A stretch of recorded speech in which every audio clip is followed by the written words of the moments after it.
Okay, so let me start with these two important concepts before talking about any file and any naming convention or anything, because these 2 points are very important and they will be the foundation and the basis for all of our Terraform experience.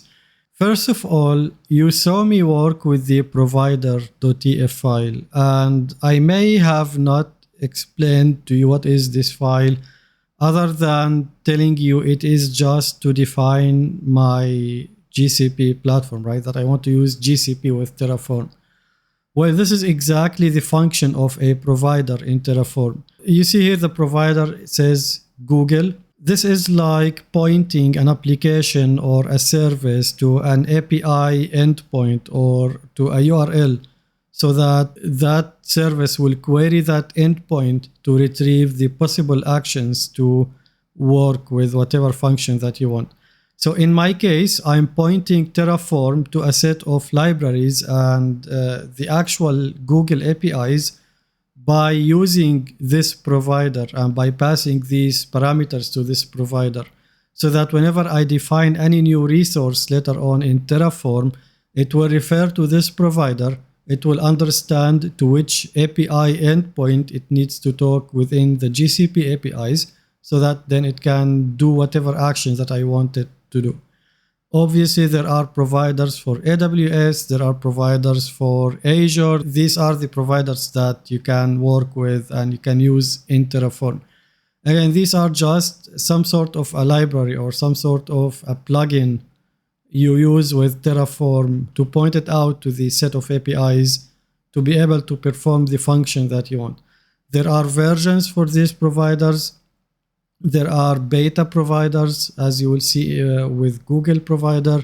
There are even alpha. I mean, whatever you want to do with these providers in terms of versioning, you can do.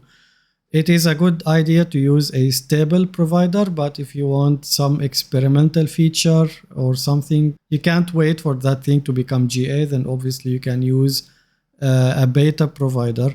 You need to maintain the right version of the provider that provides you with the functionality that you want.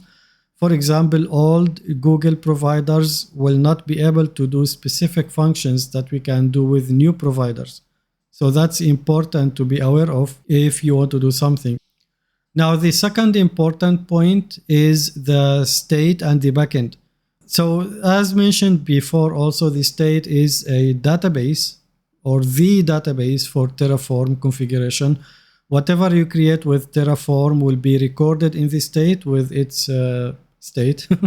And this state, by default, it is only stored locally from the place you run Terraform.